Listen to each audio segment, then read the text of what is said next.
Well, I'd like to call to order this committee of the whole meeting of the town of Saugeen Shores. And before we go any farther, I'd like to, on behalf of council, staff, and the community, to extend our deepest sympathy to the O'Dwyer family. As many of you know, Morris O'Dwyer, who was a former mayor and long-term councillor in the town of Southampton, and generally just a great person around the town of Southampton and a character. And he passed away recently, and we'd just like to extend our sympathies to the family. Having said that, then the next order of business is a declaration of pecuniary interest, and I'll ask any member or remind every member of your responsibility to do so, and you can do so now or when it arises on the agenda. Nothing. And the next item is additions, deletions, or amendments to the agenda, and I have a motion.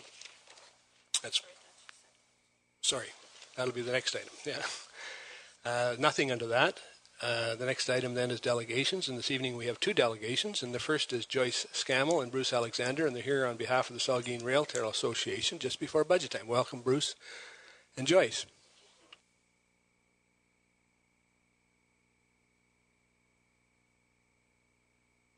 Yes, good evening, Mayor Smith, Honorable Council, staff, and media. Bruce and I are coming tonight to hear a bit of the story of our 25 years, just not too much, but just a little bit, and to request a reinstatement of our former seed funding. And the reason being is the trail materials and services have increased, and we have substantial 2015 projects totaling over $55,000 or $57,000, and then of course that's matched by volunteers, and then our yearly operational expenses alone are $12,000.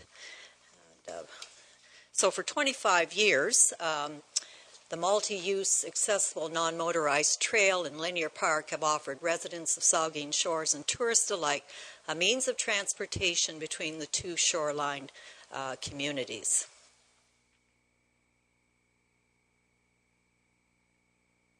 Well, what makes the trail so special to the community is that it is built and maintained by volunteers with the support of the town of Saugeen Shores. Now, last year we thought, we really need to think about what volunteers are doing. We get so busy in what we're doing that we need to stop, and we actually calculated there was 8,500 yearly volunteer hours. And if you do just over the minimum wage, that was coming well over $100,000 plus in just volunteer services alone. And there you can see the various activities. Our man in the wheelchair there, he loves to get out there and help at the River Street, and we have volunteers that help in various points and along the trail.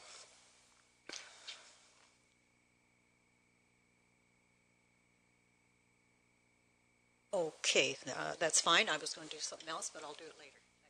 We're back and forth. That's okay. Yeah. Yeah, so our objective tonight is to bring council up to date on the activities. It's been incredible 25 years of what we've actually brought to the trail. And the key point that we're trying to make tonight is you look at the money that you're giving us and you're looking at the value you're getting back. And what Joyce said in the previous slide, $7,500 is getting you over $100,000 return. So that's seed money. If we get to reinstate our previous value of $15,000, we understand the town over the last couple of years has been under very strict budgetary restraints.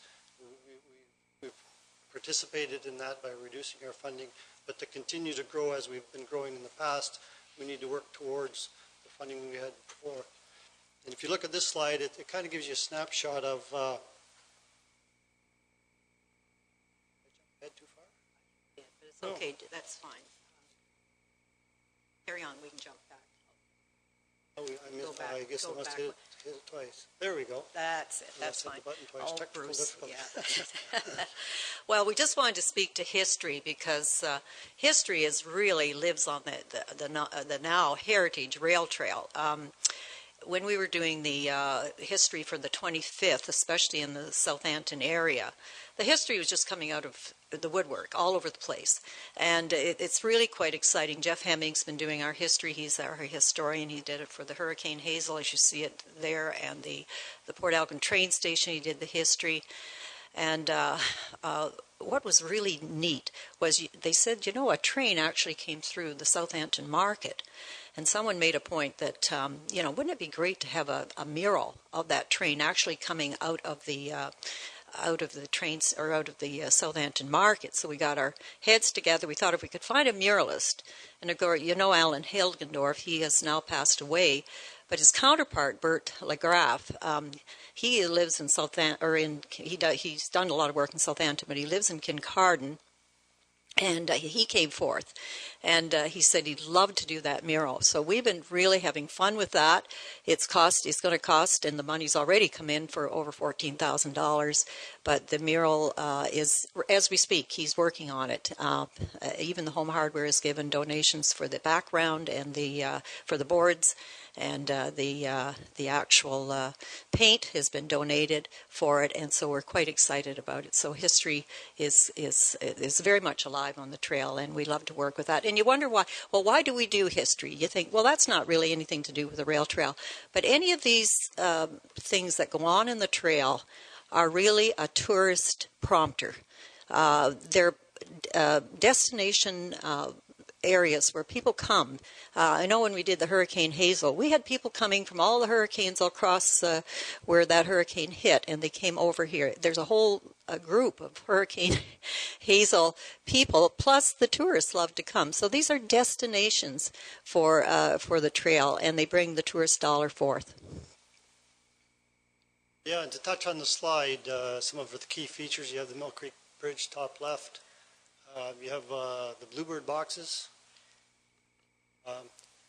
We have a butterfly pod. That's something that we're looking to expand. Go on to the next one. When butterflies actually migrate, they actually need a place to stop over.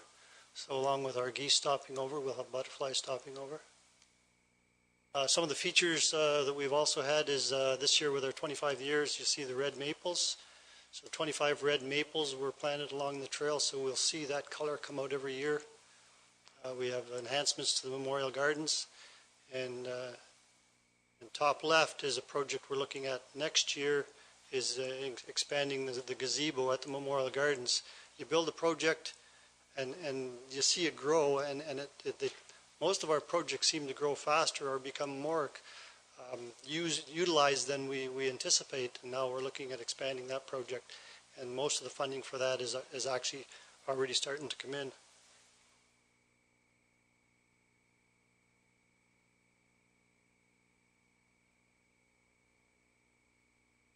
Look with this one too. So Saugeen Rail Trail is a non-profit charitable group. So the advantage of being a registered charity is a lot of the donations that we get provide the donators with tax incentives. So that helps us. The money that we get to the town is our primary sponsor, and we like to call you our partner. But having one partner provides skin in the game, but it also provides other partners that want to do funding matching, right? So once one partner comes in, and it's a reliable partner like the town, other people want to come in and be part of that success story. So the funding that we get from the town helps us move forward with that. And the slide talks to some of the projects that we've got. Our current project list is about $57,000 for next year, with some of that funding already coming in. And operational costs are running around $12,000 just to maintain the status quo.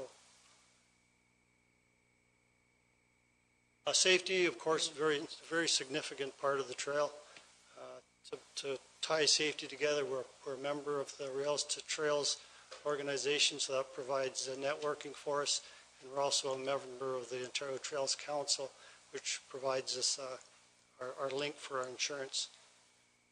And to maintain our insurance, we have to provide regular maintenance and trail inspections, and that's done on a regular basis, as well as we get people phoning in, or we do ad hoc inspections if we've had a storm go through. Again, it's all part of our due diligence tied to our safety. Yeah, annual events are always there, and we are partnered with Saug Green, and we have every year we plant trees. This year we planted even more trees, but we've signed up again for another year, and so every year there will be trees planted, and these are not just little trees, they're mature trees, and so we have that ongoing. Canada Day is always a a yearly event, and we've added now a hike and bike and Win 5. And the Win 5 has been really exciting. Two of the orthodontists and dentists have provided bikes, and the winners of those bikes are, it's quite exciting to see these bikes going around. Well, I even got a little note on my porch, and the lady says, well, I was just by, I wanted to show you that I'm out riding my bike, that I won. And so she was quite thrilled about that. So it's intergenerational. We have the babies there, and it's just it's a wonderful day. And of course, our AGM is a yearly event, and of course, a memorial garden service that we have. And we've added this year a piper, and that was very popular. And so I said, well, maybe next year we can bring that piper back, a Scottish piper, and it just really added a nice feature to the trip. We have over 30 trees now planted in memory of loved ones, and you can plant a tree, a living memorial, or a bench, or any other thing that a larger item could be part of it too.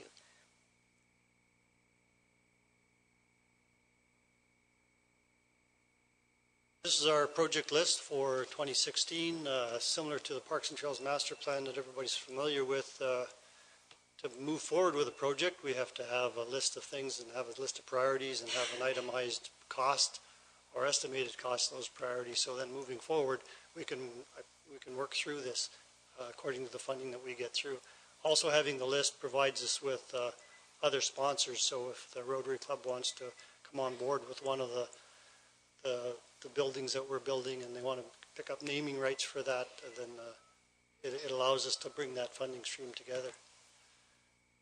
So in closing, we want to stress the fact that the $7,500 that you gave us last year, we turned that into $100,000 worth of value for the town, and that's all in infrastructure. That doesn't count the recreational value that the community gets from that. And so by moving back to our previous levels of 15,000 will allow our volunteers to make better use of that tax dollars to actually get more infrastructure within the trail and for all the community users. Thank you. Do you have any questions? Thank you very much. And questions for Joyce or Bruce? Councillor Grace. Thank you, Mr. Mayor. I don't have a question, but I would like to just say that since I joined as one of the council representatives on the rail trail, I've been extremely impressed with the amount of work that the volunteers put in, and most of them are board members, out every day working on the trail, and it's just really heartwarming to see the devotion and commitment that our rail trail leaders have for this. And it is a really important part, I think, of our economic development plan going forward in terms of tourism. So thank you for what you're doing. Thank you. Those kind words are well received. Councillor Mike Myatt. Thank you, Mr. Mayor. I just wanted to thank you for your presentation, Joyce and Bruce. And also, just thank you so much for all the wonderful work you do for the Saugeen Rail Trail Association. And over 30 kilometers of trails we have in Saugeen Shores now, one of the best trail systems, if not the best, in Grey Goose, maybe Ontario. We've got some wonderful, wonderful trails. So you good work. I remember back in 2004 we did the Parks and Trails Master Plan. You people came on very willingly, and there was a great partnership between the town and Saugeen Rail Trail, and still is. And I know my my wife and I spent a couple of days recently out on the trail doing the surveys, as you know, Joyce, and questionnaires, just asking people how they felt about the trail and any changes they might like to see. And I just wanted to say that the contentness, level of contentness that our community has with our trail system is really, really high. So just want to thank you for all the great work you do. And I guess I looked at your membership list, and we were promoting it on when we were doing the surveys. But a little plug for the Saugeen Rail Trail Association here. But for a $20 basic or family membership, it's money well spent, and it allows you people to to get the things done that you need to get done. So kudos, hats off to you people for a Thank you. great job you do. Thank you. And you've set the stage for what you've done. And next year, I know we'll start right out in May and we'll get you out there in May, and you and Fred and your wives. Further questions, comments? Well, sorry, Councillor Rich, sorry. Yeah, thank you. Through you, Mr. Mayor. I know in one of our, thanks a lot for your presentation, Joyce Bruce. I know in one of our previous meetings you had mentioned that sometimes the budget money that comes through to you maybe is you've already started projects and it can put you under a bit of strain. Is that still the case, or would you like to speak to that? I'm going to let Bruce speak to that because I kind of threw it over in his ballpark. So Yeah, what we try and do with the budget is carry forward a small amount to bridge that gap so that we can actually start the projects in the spring anticipating for, because usually we have approval from the town for the amount of money we're getting, but we don't actually receive it yet. So that's part of our budgetary process to carry forward some of those funds so we can start in the spring.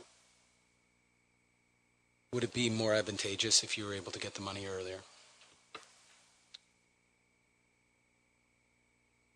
Now, I think we can get it earlier. I think it's sitting there, and I know there was a question, well, are we getting it? And it was just a matter of us going up, and the check was there. If that's not right, Jane, that's so, that it's there, and as early as, April, or, yeah? As soon as budget's approved. Yes, okay. Thank you.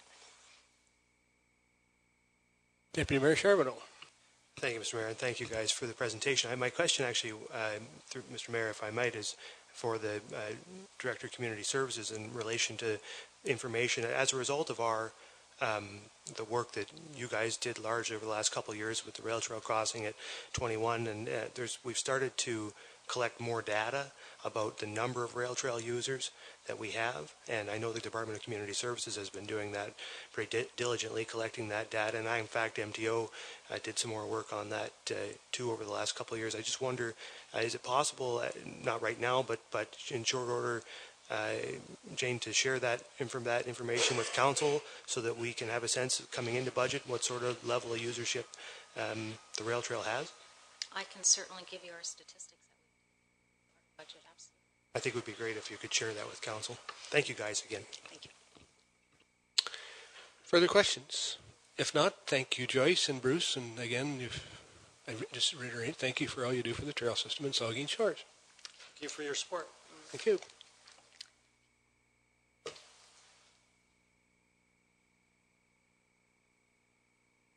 Our next deputation is Joyce Johnson, and she's chair of the Municipal Heritage Committee, and she's here about the 2015 Heritage Conservation Award. Welcome, Joyce.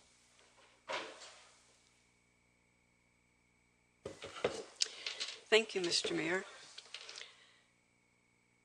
Mr. Mayor, members of council, staff, members of the press, ladies and gentlemen, I'm pleased to be here this evening representing the Saugeen Shores Municipal Heritage Committee to present the Municipal Heritage Conservation Award. This award is presented in recognition of heritage-minded individuals within Saugeen Shores. We seek nomination from the public by requesting their nomination of individuals that are involved in conserving our heritage, either by protecting our original buildings, surroundings, or through educating others. The committee received nominations in late spring and used the following criteria in making our recommendations. We considered, firstly, individuals who voluntarily promote the importance of preserving significant heritage structure, those who show leadership in restoration and preservation of heritage buildings, sites, etc.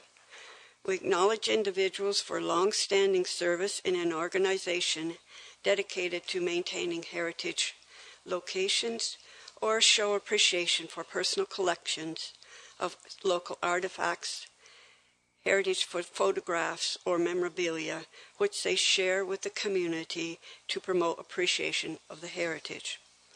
The Municipal Heritage Committee is extremely dedicated to preserving heritage elements throughout our municipality.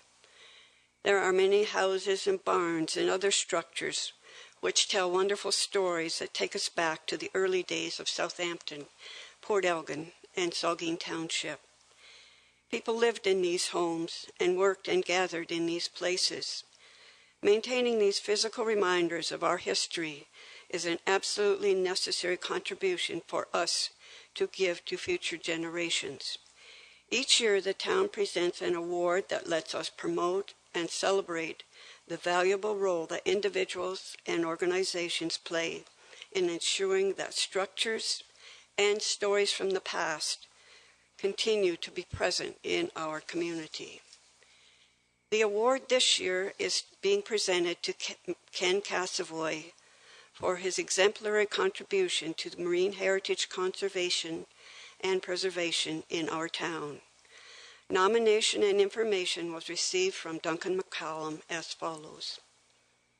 The finding of a ship's wooden ribs on the Southampton beach in the spring of 2001 was the start of an incredible and fascinating archaeological project that is extended right to the present time.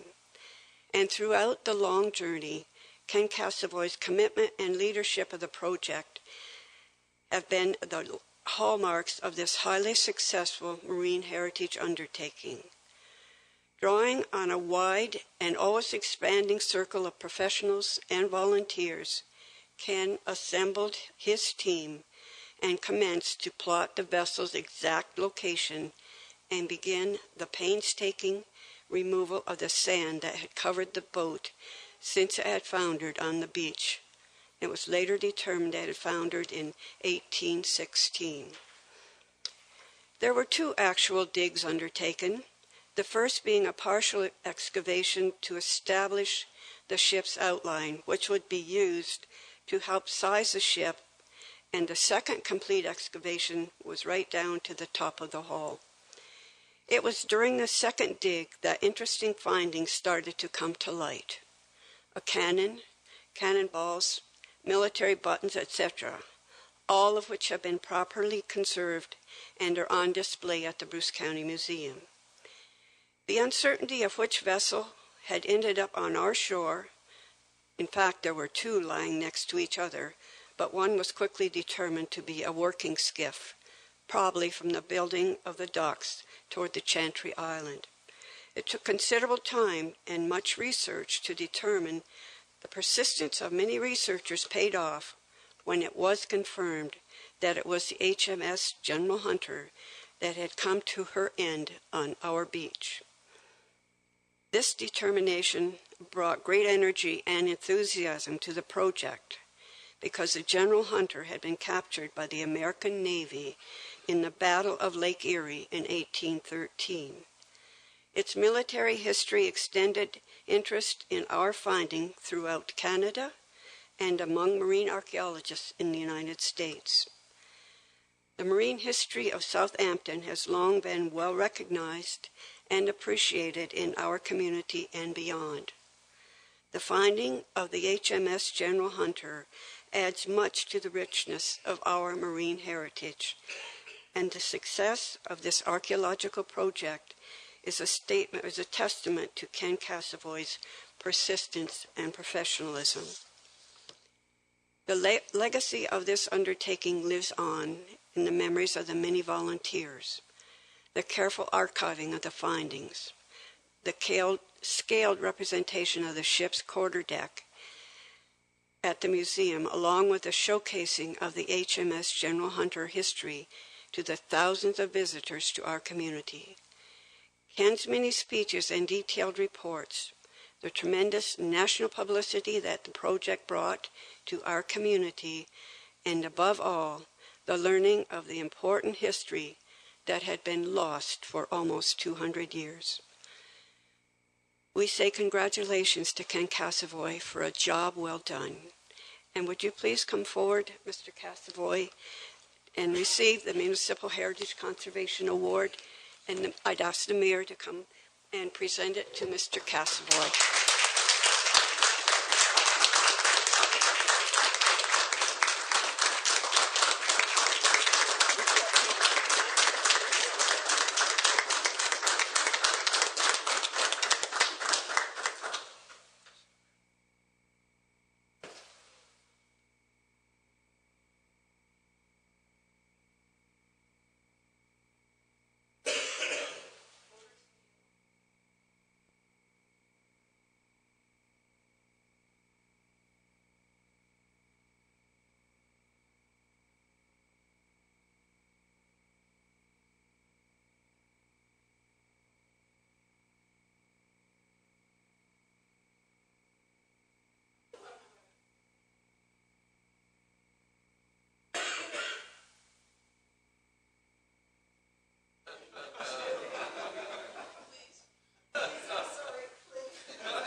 I have permission to say a few thousand words.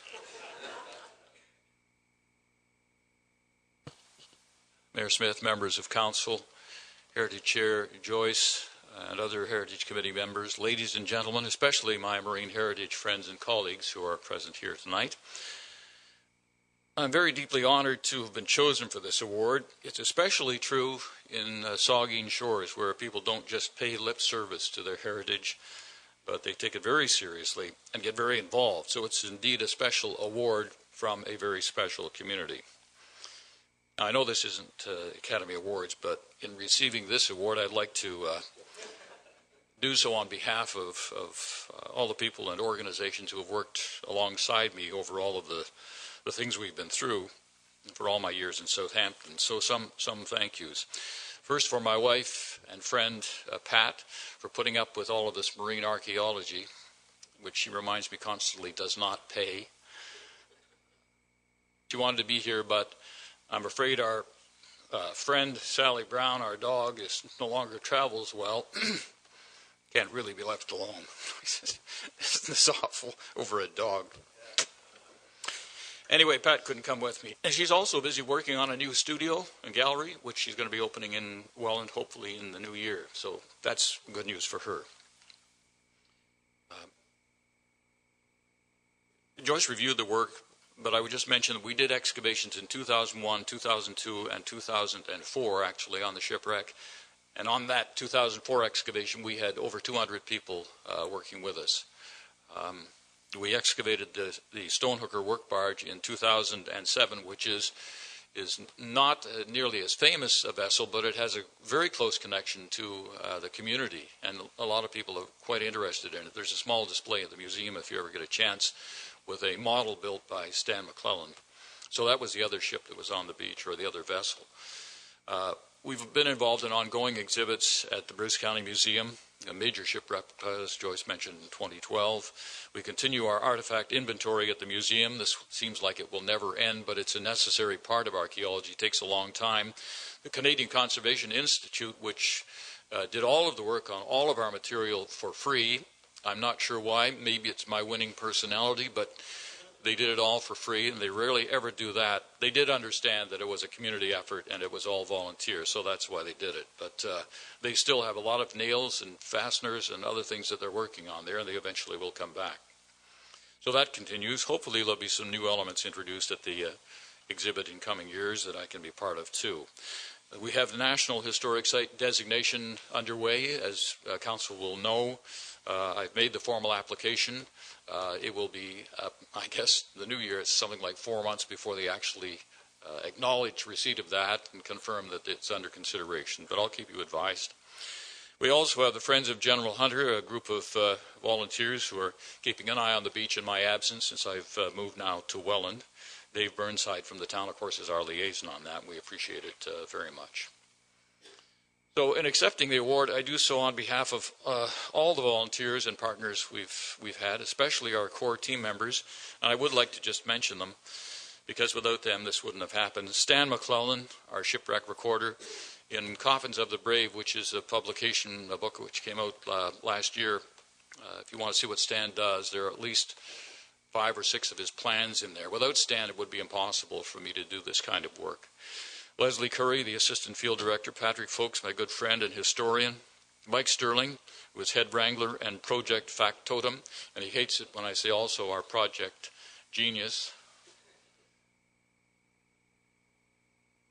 If it wasn't for Mike, I probably wouldn't be doing this, because he's the one who kind of convinced me to come here and do this. To Larry LePage, who hasn't been around too much lately, unfortunately laid up, but he was our project photographer and did such a wonderful job. To Ken Rothenberg, our volunteer coordinator, also the other one that I'd like to mention. We had a lot of partners, and they're all mentioned in this, which is my final report, and there are copies of it in the library, and the town has copies also, but it lists all of these people, and all of the people who were involved in, especially in the major project in 2004, but there have been ongoing partners. Most prominent, of course, is the town of Saugeen Shores, and I keep telling them how wonderful they are, but they are. And they've helped us out from day one and continue to do so, as I mentioned, with keeping an eye on the beach now to make sure that the wreck is safe. Bruce County Museum is the other ongoing partner. I'm not acquainted with all the media here, but I do acknowledge the coverage we've had from John Davinsky and from Sandy Lindsay. Sandy actually worked on the site. She was one of the 200 volunteers and worked on the site for during all of that major stuff anyway. I also would like to recognize Dunk McCallum, who was the first to report the presence of the ship's ribs on the beach. There were many claimants to that. They all, I don't know how many people have come up to me when I've been doing talks and say, well, I saw those. I was the first one to see those, you know. But Dunk was the man, so I appreciate that. And many thanks, Dunk, for nominating me for this. It was a very pleasant surprise to receive this. So to the Heritage Committee, to Council, and to all of you, thank you very much. I'm deeply honored.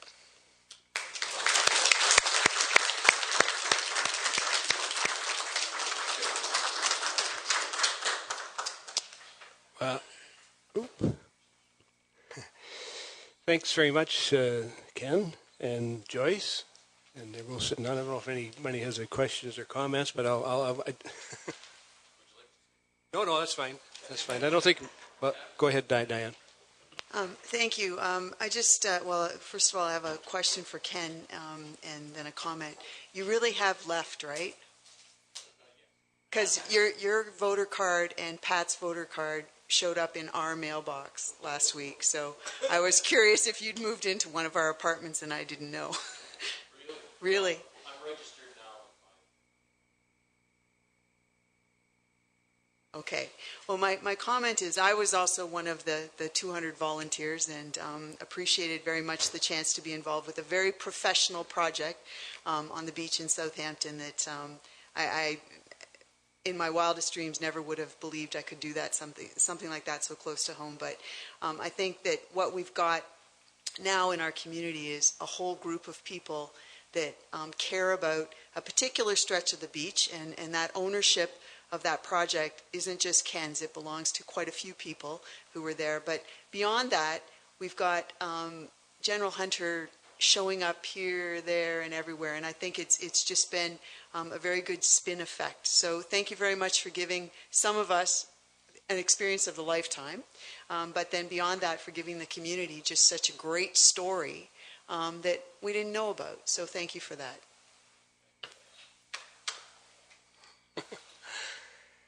Okay, well, again, thanks, Ken. And as I know you've moved on, and we wish you all the best and wherever your endeavors take you. But remember that you're always welcome back in Saugeen Shores, and we love to see you often. Thanks, Ken. The next order of business then is general government, and we have a staff report. It has to do with the organizational review and pay equity update, and our Chief Administrative Officer, Larry Allison, will present. Thank you, Mr. Mayor. In conjunction with the ongoing organizational review update, the consultant that we've engaged has recommended to Council that the attached list comprising a number of municipalities that would be used for organizational purposes. These municipalities were selected based on geography, physical size, population, and similarities based on other comparison characteristics. The list proposed is quite similar to those selected and approved as comparators in the 2007 study, with one larger community deleted and two smaller ones added. The peer group list, if approved by Council, will be referenced by the consultant as part of their ongoing scope of work, and the table is attached to the report, Mr. Mayor. Thank you. Then the recommendation is that the municipalities identified on the attached table be approved for benchmarking purposes in conjunction with the ongoing organizational review update project being conducted by Ward Up to Grove Consulting and Human Resources. Questions or comments? Councillor Grace. Thank you, Mr. Mayor. I just wondered if it was possible for us to see the 2007 report. Certainly. Councillor Minaj. Thank you, Mr. Mayor. As discussed with Larry through email today, and I believe others have as well, should we be saying that the table, the revised table, if we believe that the Kincardine information is in error, it surely, to me, from 2009 to 2014, I doubt very much that Kincardine had 9 households growth. So I think I can't believe that to be true. Can we verify that? Mr. Mayor, I think the consultants identified that it is likely a typographical error in the ministry data, and we are investigating. But in terms of the communities that they're still suggesting that council endorse, that's the list that they presented.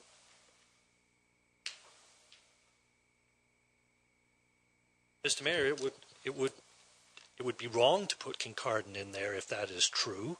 It will unnecessarily alter the results. You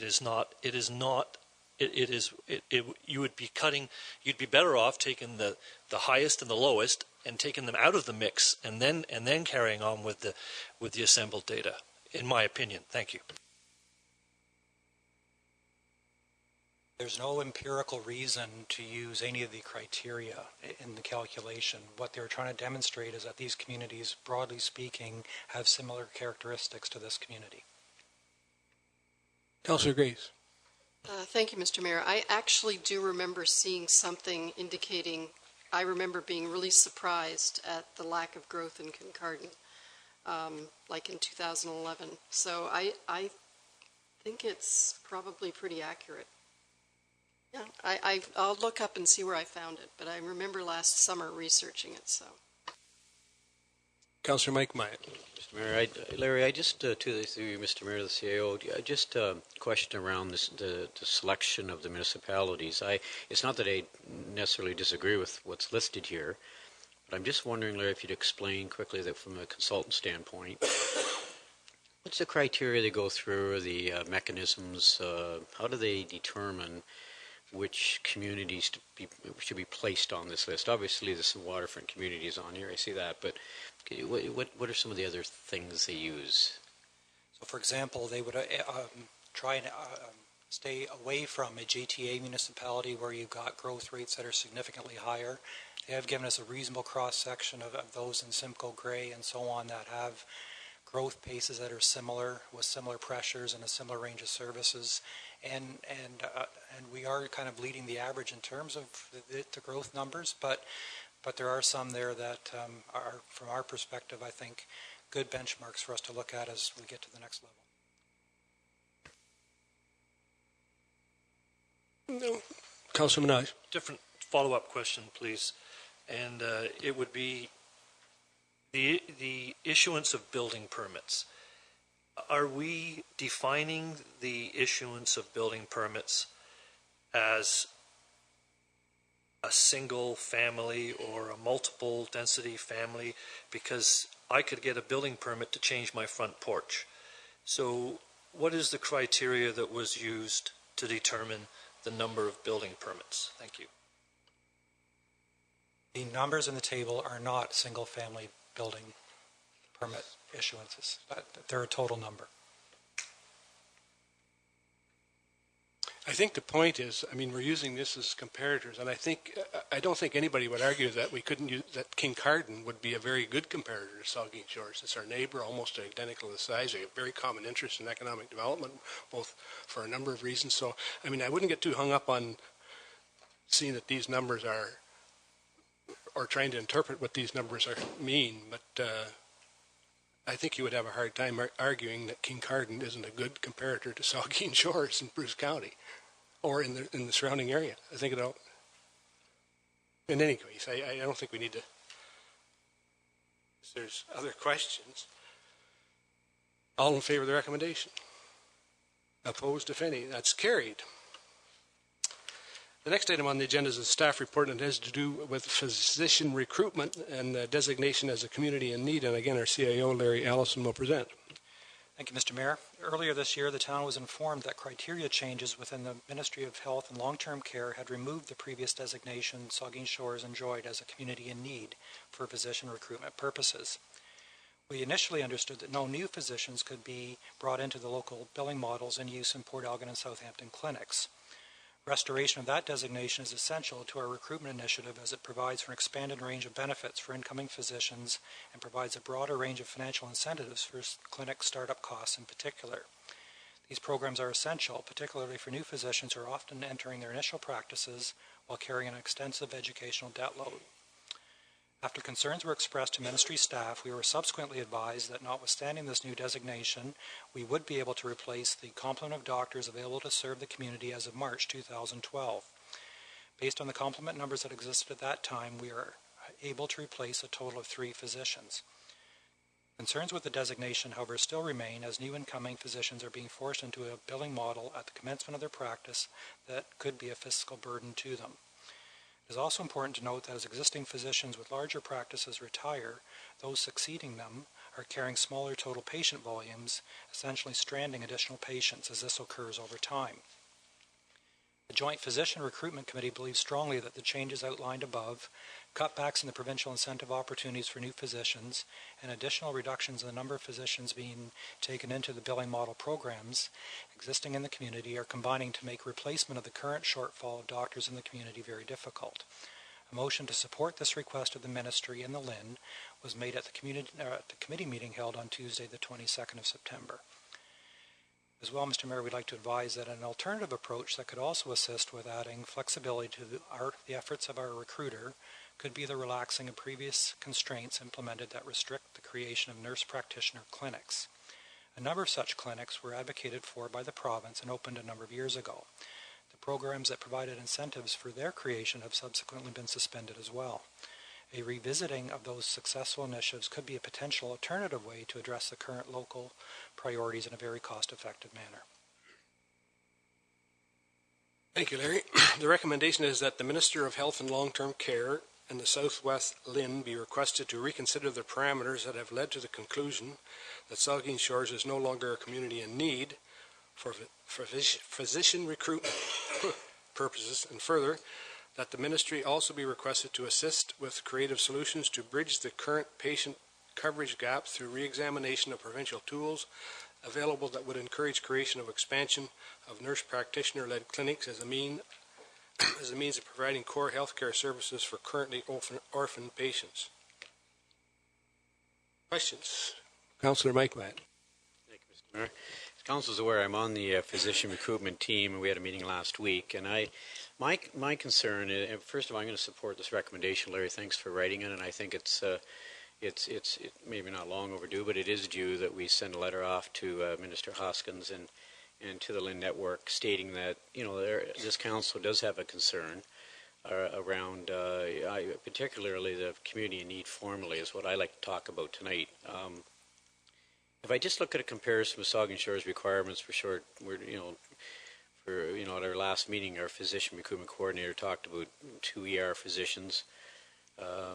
Kincard's looking for 1 full-time ER physician. Town of Saugeen Shores, we're looking for 3 family physicians to reach our March 2012 complement. Town of Kincard looking for 3 family physicians. Risk retirement, we have 1. Kincardine has 3 risk retirements.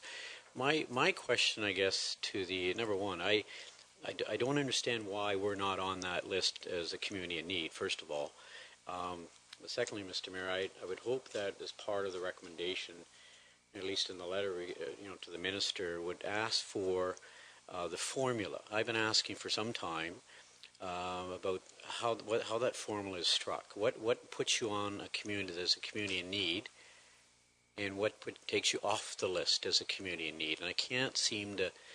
I asked one of our doctors at the meeting last week that question. I asked our physician recruitment coordinator that question. I can't seem to find the answer. So what I'd be interested in as a councillor is for this council is what's the formula? How do you get on the list as a community in need community? So that'd be my. I'm supporting the recommendation, Mr. Mayor, but I was hoping that we perhaps would ask for confirmation, clarification around what's the formula. Thank you. Okay. Councillor Minaj. Mr. Mayor, I'd like to preface my comments by saying that myself and my family are no longer orphan patients. I was able to secure a doctor, which is not the case for everybody in the community. I too have concerns. I've had them for a long time, and they continue. And certainly they surround exactly what Councillor Mike Myatt has been talking about, the managed entry process, as they call it. It includes several factors. The RIO, the Rural Index, we are a 46 when the bottom is the lowest is a 40 and the highest needs is a 100. So we're a 46, so we're considered at the wrong end of the scale for need. They talk about family physician to population ratio, and clearly we don't know what those numbers are. They're not written down. They're not something I can turn a page to and find out what they are. I don't know how many orphan patients there are in our community, and we don't know how many patients are not from our community that are using community doctors in our community. All numbers that are valuable in solving the puzzle. There's also an input from the local health integration network, and it says that they will make their decision in the puzzle or the formula, if you wish, based on factors associated with local demographics, socio-economic status, whatever that means, population health needs, and access considerations. I too am concerned with a doctor-patient load that could be as many as 3,000 patients when today's new doctors are accepting between 800 or 1,000, are being convinced by the Ministry of Health to adopt 800 to 1,000 patients. There's a model of how you bring on patients, how many you should do per month, per year. So we are being held to a 1-for-1. We're being held to, if one of our doctors with 3,000 patients leaves, we can have one doctor to replace that doctor, which is absurd because the new doctors are being asked to pick up 800 to 1,000 patients. So we're talking the need of 3 to 4 doctors to replace one, not 1-to-1. So the real thrust of my comments today is that on the ministry's site it says, due to unique circumstances where a 1-to-1 replacement may not be feasible, this policy is currently under review. 10 years from now? When can we expect the review? What might the terms of reference be in the review? It says, in the interim, exceptions will be considered to the 1-to-1 replacement policy based on the ability of the replacement physicians to deliver comprehensive continuity of care. And if you want, you can make a phone call. What I'd like to ask is that we revise what Larry's presented tonight and request an audience in our community with our council of our LHIN representative and the Ministry of Health representative who can speak to these questions and concerns. A nicely worded letter from us to the ministry is another slow step in a process that needs to be expedited. Thank you. Thank you, Neil. Councillor Rich. Thank you, Mr. Mayor. It's my belief that once the provincial government kind of decides what they're going to do, it's very difficult to try and do something else. But I think that the report speaks to the most important thing, which is an opportunity with nurse practitioners. So, Larry, I was curious, what is the restriction? It was my understanding that as a nurse practitioner, all you needed was a managing physician, an office space, and away you go. Is that not the case, or? You're going to be testing my technical knowledge of the medical field, but it is my understanding that a nurse practitioner-led clinic is something different than a nurse practitioner that works for a single physician. If I may follow up, do you think that there's any way that we could maybe solicit the physicians in the community, or maybe try and find office space that somehow we could make the current program work for us? I mean, because I think that would be very difficult to, number one, find a nurse practitioner that could bring in, and I'm assuming a nurse practitioner-led clinic would have numerous nurse practitioners in it. Is that correct? It's a tall order, I agree.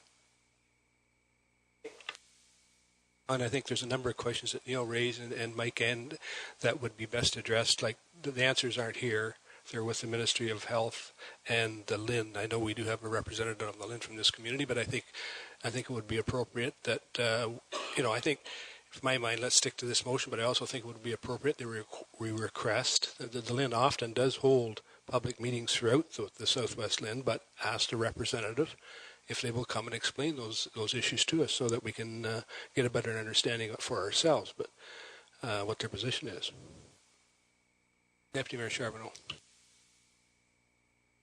Thank you, Mr. Mayor. Yeah, it's my view that as long as one citizen of Saugeen Shores is, as long as the healthcare system is failing to provide a family doctor to any citizen of the community, we're a community in need. That should be the default position of the Council of the Town of Saugeen Shores, in my view, and I suspect that is our view.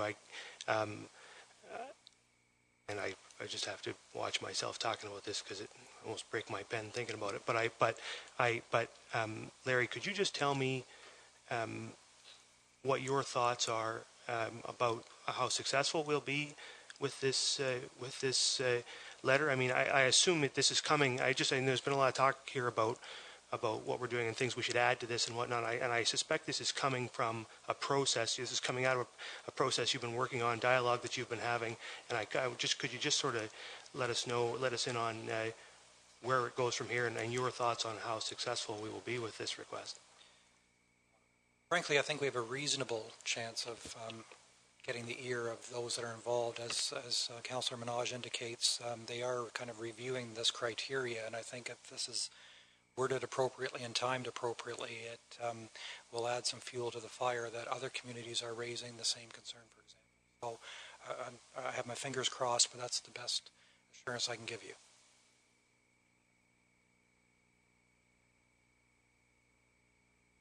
Vice Deputy Mayor Huber. So, from what you said, Mr. Mayor, can we assume then that we will follow through and at least invite the LIN representative to come? Either we have an agenda set in advance, or we just let them come and we can ask questions. We will follow through, and now the other part of the equation though is the Ministry of Health representative.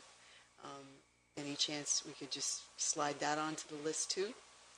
I think you can slide it on, but I think it's very unlikely that you'll get anybody from the ministry. Almost impossible they will come. I think the best approach there would be if we are attending perhaps one of either the Aroma conference or AMO conference, that we request a deputation with the minister to express those. But I mean, we can request, but I think we're going to have much more luck with the LIN, but the Ministry of Health. Just my feeling is we can send a letter by all means and ask for representation, but we can do both, and I think that's fair. We can send a letter to the Minister of Health, ask and send them.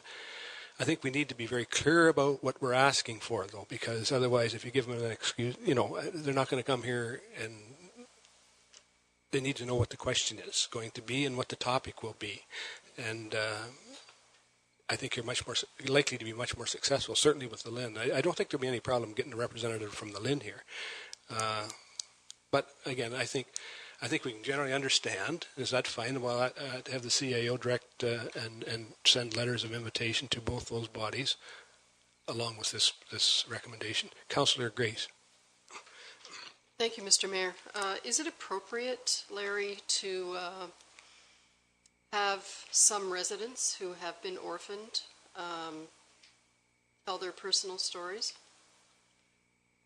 I think you're talking about personal health care information is, I think we're very close to some regulated areas there. That I think that's not our personal health care stories should not be the body or the interest of this. I think we're getting. Yeah, I guess what I was thinking about was not so much going into their personal health history, but just the experience of, people have emailed me with their frustration of being, having 3-4 doctors, I would suggest, and I think the best way, I mean, if you can gather that information as an individual councillors, by all means bring that. And if we get the Lynn person, if we can get someone from the Lynn here, these are the types of things that we can present to the Lynn. They will have, be rest assured, they will have their numbers, and they will know what the numbers and how many orphan patients are in this community, and that type of information. What, you know, and they will share that, whatever information they can share with us. I'm sure they would. Okay, so if you got, I think if everybody's happy with that, we don't need an amending motion. We'll leave it a direction to the staff that we make those requests. Okay, everybody happy with that? All in favor of the recommendation? That's carried.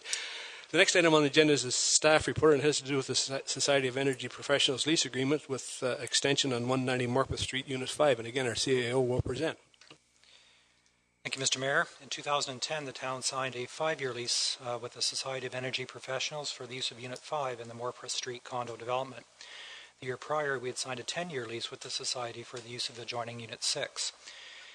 As you know, both units have been used extensively for physician recruitment purposes. Unit 5 has been utilized on a longer-term basis for physicians and their families relocating to the community and is currently occupied by a new ER physician for that purpose.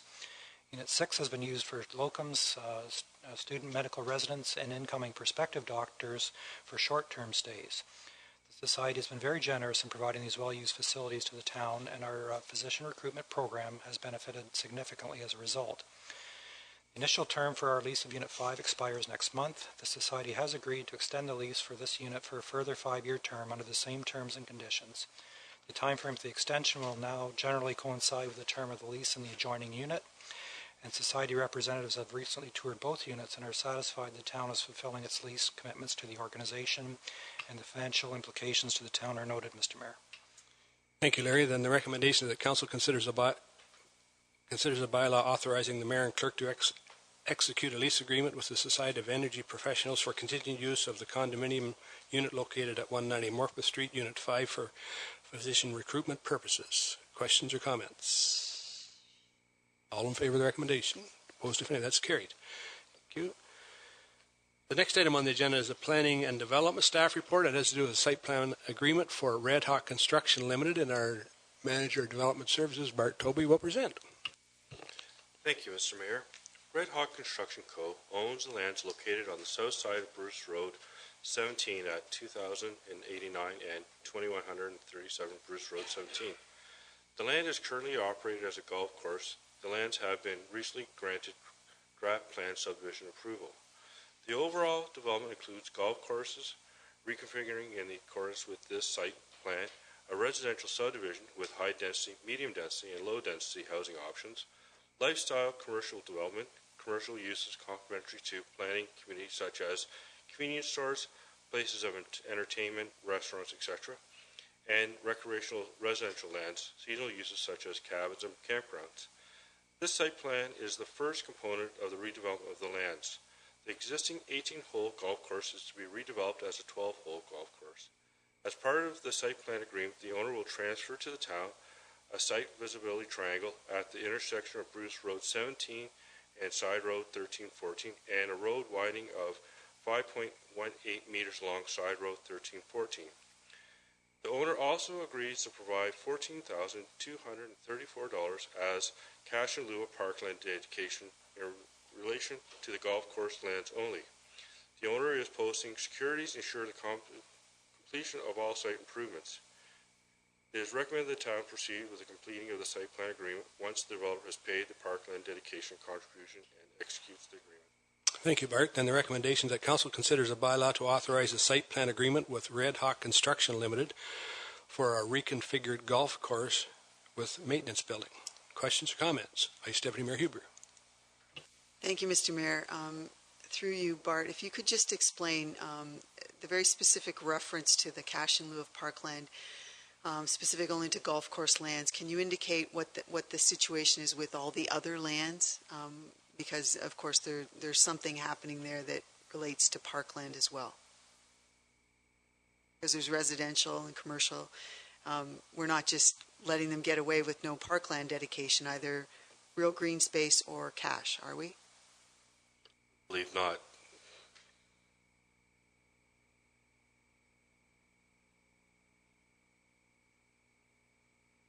Mr. Mayor, yes, the draft plan of subdivision does not propose public parkland within it. However, we fully intend to maximize our opportunity to collect cash. Councillor Grace. Thank you, Mr. Mayor. Yeah, my question is just a 12-hole golf course. I just am surprised that it would be very functional. Actually, if you listen to a lot of golf course owners, that is the way golf courses are going in the future. They're more and more going to 12, shortening them up for us older people. Okay. I was going to say it wouldn't be very competitive, I guess. Councillor Minaj.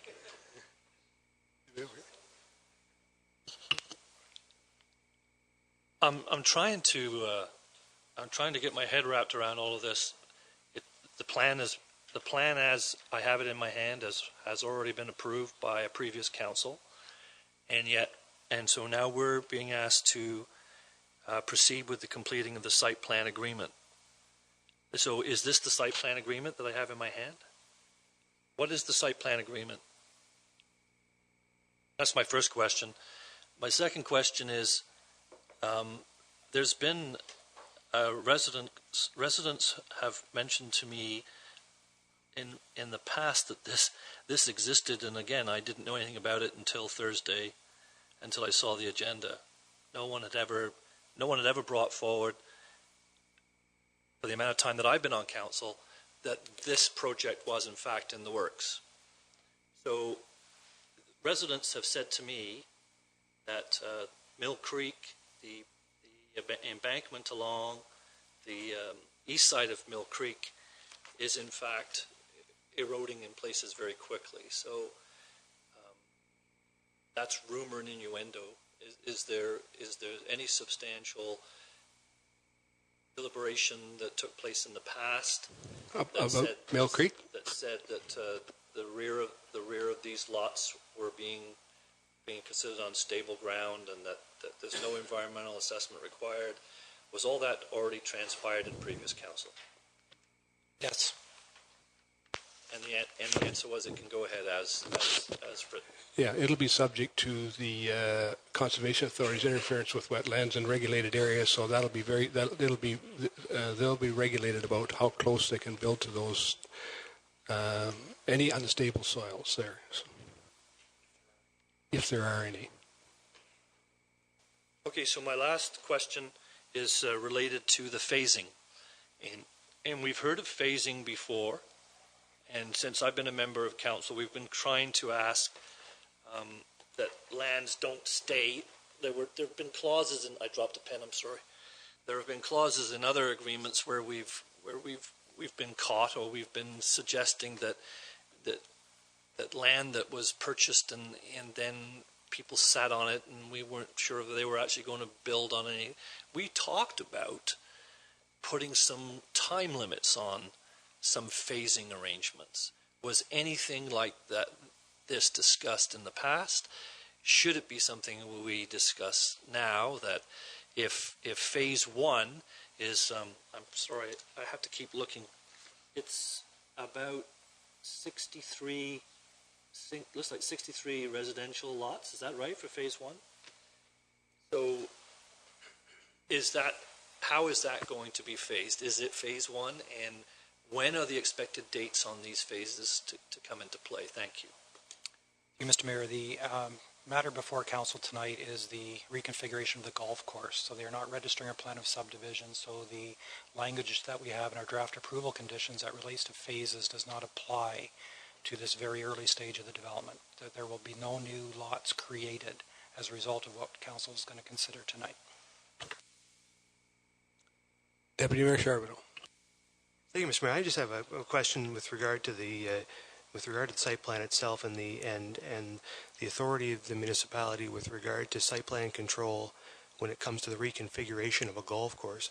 I wonder, what is it that about moving holes around a field triggers the need for site plan control? Is it and does it extend? Is it specific to this location because it's in the settlement area, or is it or when any golf course wants to alter the shape of its fairways, do we have a finger in that pie? Because and I guess I'd conclude my comment by asking, how do we stop that? Thank you, Mr. Mayor. What trigger this will be the building itself, correct? The institution of the new building that's going up there, and you go ahead. If I recall correctly, Council's passed a bylaw that has designated a number of zones in the community that are subject to site plan control. So the particular zone that the golf course has through the zoning bylaw is one under which we do provide that responsibility. So it's a requirement. But it doesn't need to be onerous. No. I guess it's required because there's a building involved in this. To me, there's got to be there's a sort of a fine line there where you're doing something that's just operational in nature compared to something that's development. Yeah, I think there's got to be a line there in the sand somewhere. If it's the building, then it's the building, and I get that. But is site plan control triggered the next time they want to adjust the location of greens on this thing? That's, I guess, just what I want to be real clear about. I think it's mostly to do with the location of moving the building that triggers this. If it was just moving a green 10 feet over, or adjustment of some sidelines, I don't think we'd get involved. But since we're actually taking a building and demolishing it and then moving it over and creating a different type of use for it, I think that's what triggers this process. Okay, that's good enough for me. Thank you, Mr. Mayor. Okay. Any further questions? All in favor of the recommendation? Opposed, if any? That's carried.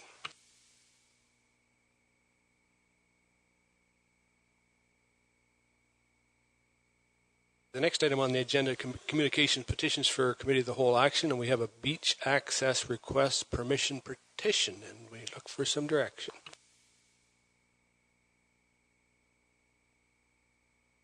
Councillor Myatt. Thank you, Mr. Mayor. Needless to say, I've been pretty involved with this entire situation, along with Councillor Myatt, and there's been numerous calls from residents in the area and on-site meetings, and our waterfront committee actually walked the site, and there's been some discussion around future boardwalk and from George Street across the waterfront, et cetera, et cetera. So there's lots of discussion, and I guess the point I wanted to raise, first I want to thank Mr. Kuntz for the amount of work he put into this presentation, and a whole lot of work, and this whole situation surfaced as a result of a private walkway off of Sauget Beach Road down onto the waterfront, privately owned by a neighbor across the road, pays taxes on the piece of land.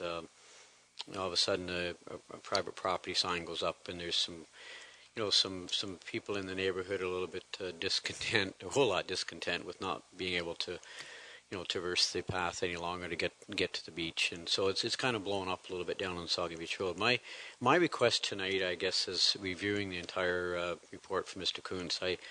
I'm wondering, Mr. Mayor, if through you to our Director of Community Services, if this council could request that staff come back with the report talking about potential options that may be available to us.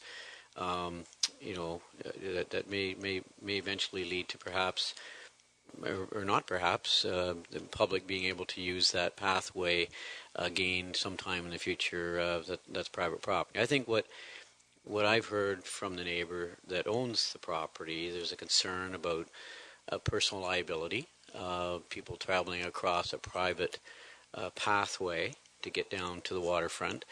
They have every right to close the pathway. They own it. People have been using it for a lot of years.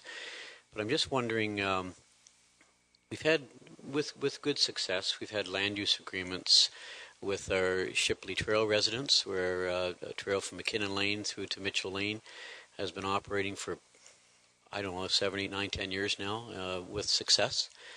And I'm just wondering if we could ask staff to come back with an options report rather than just walk away from this and say, well, the path is closed, too bad, neighbors, you no longer can use the path. Is there an opportunity to work with the resident in the area to talk about potentially a land use agreement, talk about liability insurance, perhaps naming the resident as additional name insured? I'm just throwing out some ideas, but I'm just wondering if we could ask our staff to come back with a report in the future, just talking about maybe some options that may be available, including meeting with the resident to say, hey, look, is there anything we could do to work with you here to ensure that the public can continue to use the path? Thank you, Mike. Vice Deputy Mayor Huber. Thank you. The idea of a staff report is good with this specific location in mind.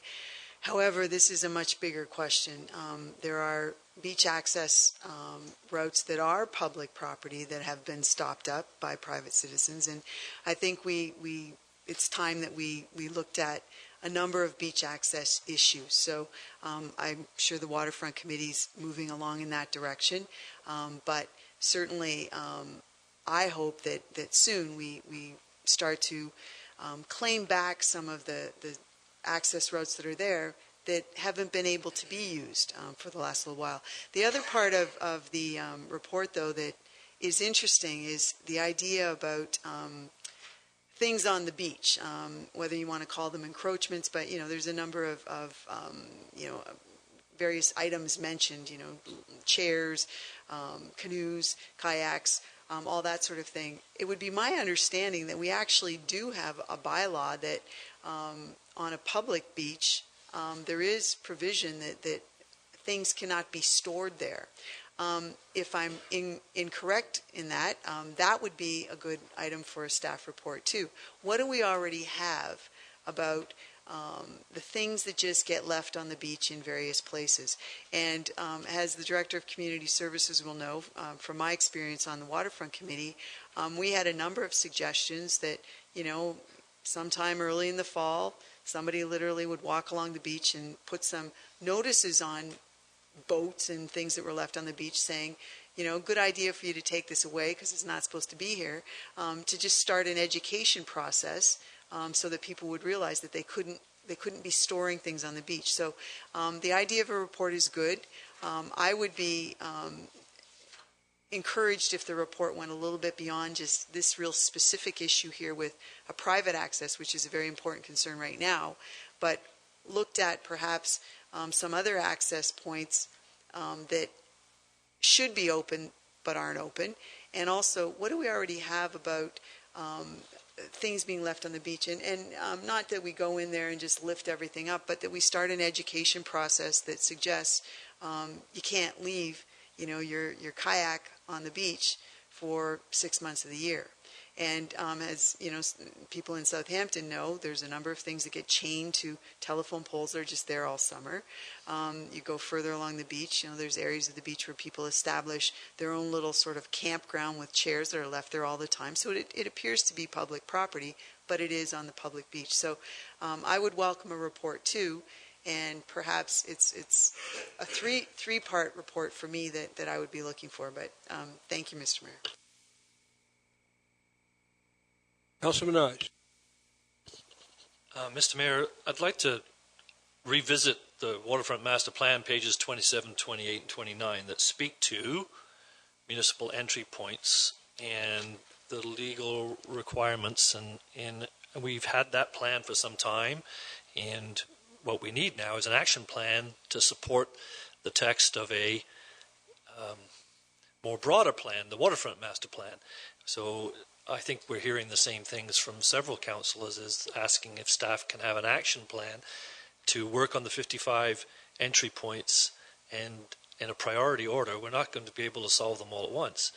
These residents in this particular area have been used to accessing the waterfront in a certain method, and they're now being told they cannot do so. So there are concerns raised by the owner about liability. If those concerns can be alleviated, would that mean that access could be returned to these people who have been used to it over time, or is there more to the story? And the second part to all of this is there is other ways to get to the same piece of beach and the same piece of water that these people have used in the past. They can go around the residences, and we can provide them with a boardwalk made of wood of some kind, an enhanced goat trail, as Jane likes to call it sometimes. There are existing goat trails, and we can enhance those where those trails are on public property. We can enhance those, and again, on a priority basis. So if this is a priority basis, then let's find a way to direct that work to be completed and paid for in a budget this fall. Thank you. I'm going to start here. First, Deputy Mayor Charbonneau.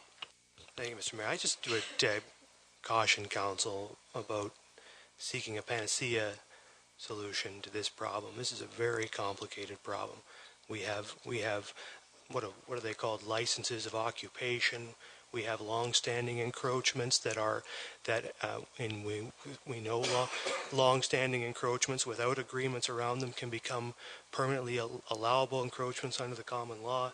We have a very complicated situation in each and every one of these separate areas. A complicated legal situation and a difficult one to solve. My view is that we should ask our staff to, every time one of these comes up, to try to find a compromise solution that can find a solution to the individual issue. But I just think that it's a lot to put on staff, and perhaps even an impossible task, to ask them in one report or even in a couple of reports to solve this entire encroachment issue, because each one's different, each one has a bunch of stuff behind it, and they're all very complex to solve. So I think there's some solutions. There's some solutions that Mr. Kuntz has even suggested in here, ones that we could consider that could get this community the solution it needs, and get us past this in a way that works, and deal with them as they come up, as they become problems for these neighborhoods. I think an attempt to be more comprehensive than that is. I just think it asks too much of our staff, and we may build up expectations that are very difficult to fulfill. Those are my thoughts. Thank you, Mr. Mayor. Thanks. And I think we're trying to solve a bigger problem. Let's stick with the issue that we have before us here this evening, which is this particular petition on one particular piece of the beach. Councillor Matheson. Thank you, Mr. Mayor. Deputy Mayor Charbonneau pretty much said everything I wanted to say, but we've seen this crop up time and time again throughout this first year of our council, that encroachments and easements are becoming more and more prevalent. So I think we have to find a way to look at our beach situations with the fluctuating water, high, low, who owns what, how can we get to it, and I'm not sure how we can solve all those problems, whether it's through a staff report, and as Deputy Mayor said, it'll be very onerous, but I do believe that is one issue that we should be looking at very shortly to try and solve this, because, as I said, more and more issues are popping up all over the place. Councillor Mike Myatt. Mr. Mayor,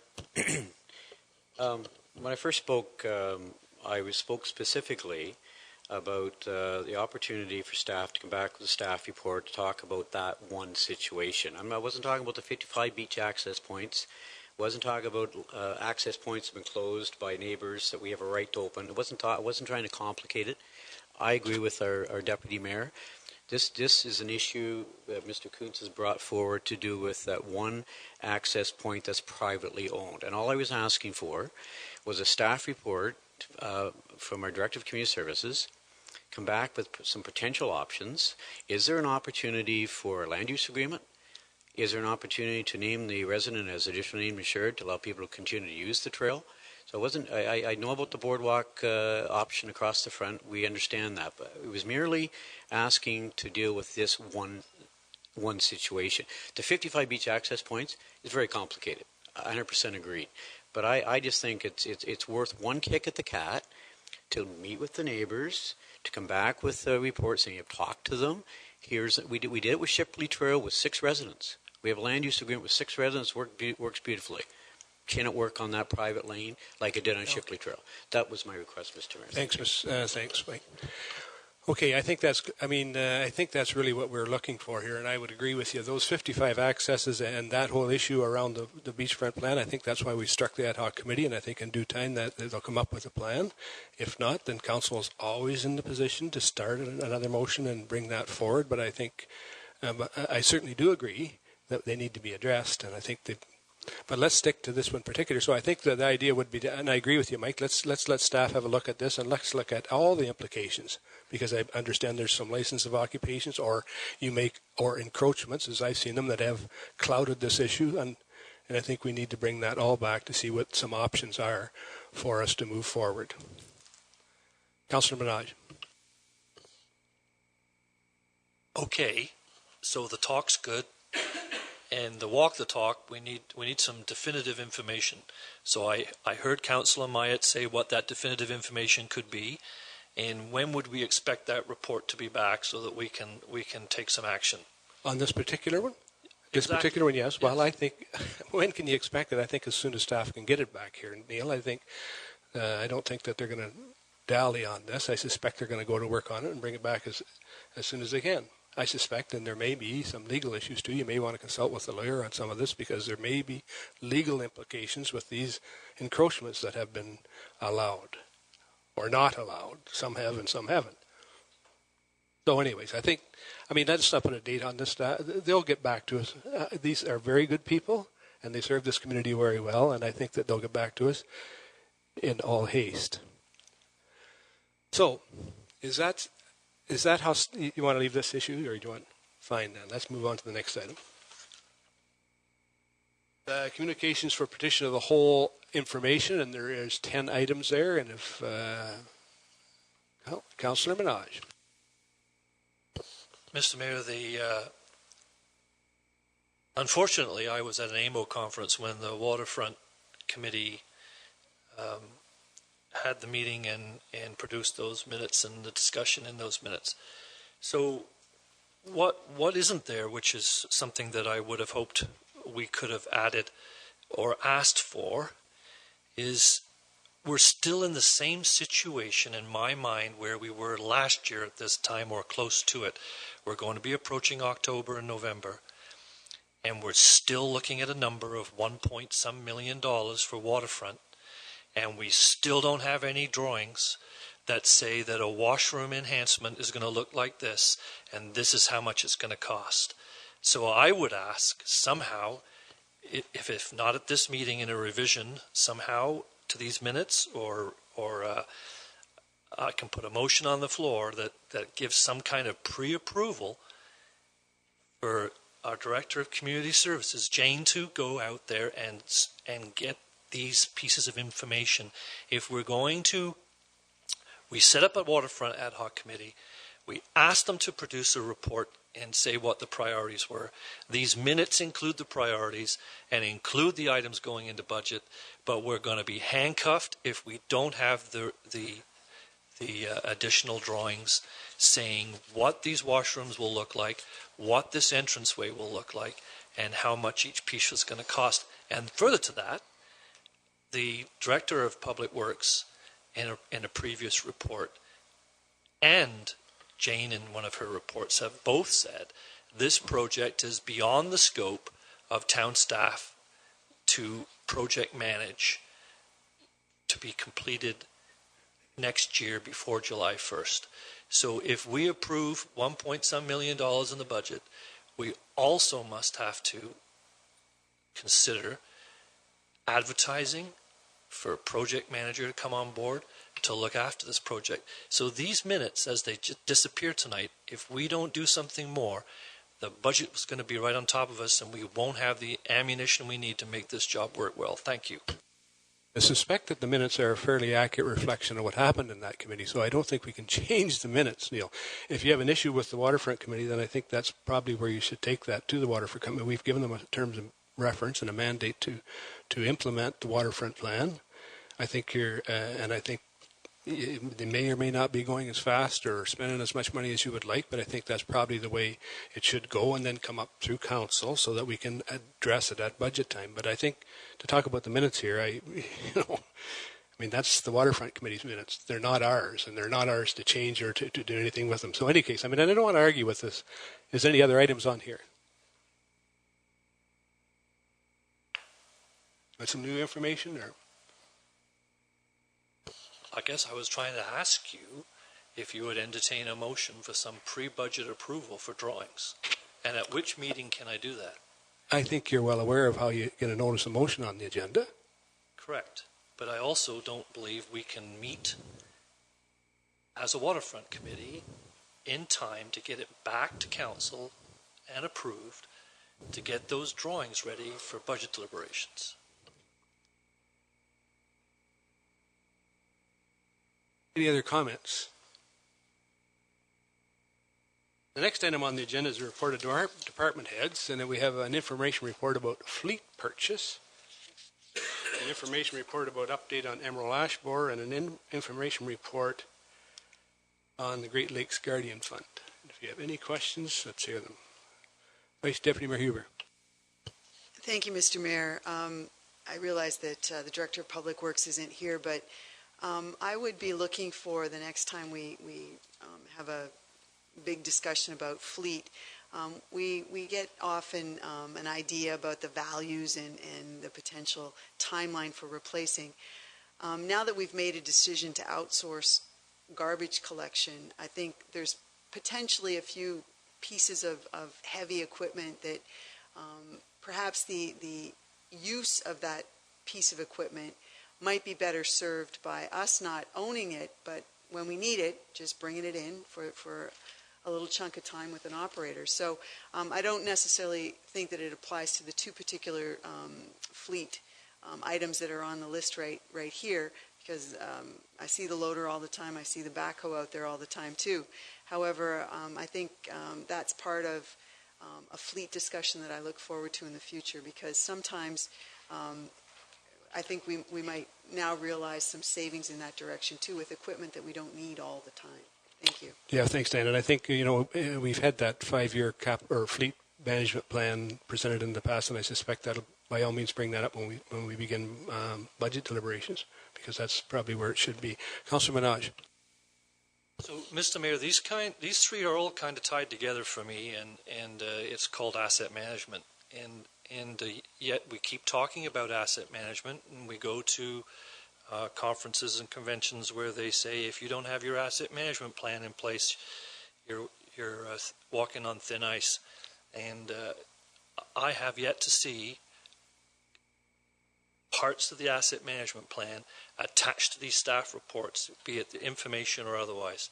So fleet purchase, for example, we have an asset management approach that says when a certain piece of equipment is timed out and we need to replace it, we need a comprehensive and companion report from the finance department that says, you know what, Director of Public Works, you should be buying that piece of equipment now, because the price of the dollar is at the right exchange rate, because that's where our suppliers are getting their pieces from. And we don't have that. So we have holes in our purchasing agreements. And in addition to that, if trees are an asset, and we're going to decide how many trees we need to replace or how many trees we need to cut down, I'd like to see that as part of the asset management plan. And finally, the Great Lakes Guardian Fund. We're talking about adding assets to the Fairy Lake area, and they're going to have to be looked after. They're going to have maintenance over time. No sooner than we closed all these other information reports than there was also a recommendation in the Waterfront Committee meeting minutes that said, you know what, you planted those beautiful butterfly gardens on the Captain Spence Trail, and they're all full of weeds. Who's going to pull the weeds out? So each one of these things that we approve and add to the community's list of parks, add to the community's list of fleet, they're all assets. So if we can't get supporting information on how that asset is going to be managed over time, then I'm not so sure we should be agreeing to the Great Lakes Guardian Fund proposal without the supplementary report that explains how that asset will be looked after. Thank you. Thank you. Any other Councillor Grace? Thank you, Mr. Mayor. I'm excited about the Great Lakes Guardian Fund report and the partnership with Saw Green. I think it sounds like it has a lot of potential. And the one thing that I spoke with Jane through email today, I've been speaking to a number of people around the Fairy Lake area and also in Southampton, and I'm sure there are people in Saugeen Shores as well who don't live in Southampton who are concerned about this. So I'm pleased to say that we're going to have some kind of ability for public input into this as well. So thank you, Jane, for the report, and we'll get that figured out. But I think it looks like actually a fantastic, lots of potential for development of this really wonderful little asset in our town. Thank you. Any further comments? If none, that's the end of our agenda. A motion to adjourn. Deputy Mayor and Councillor Madison, all in favor, will adjourn for 10 minutes.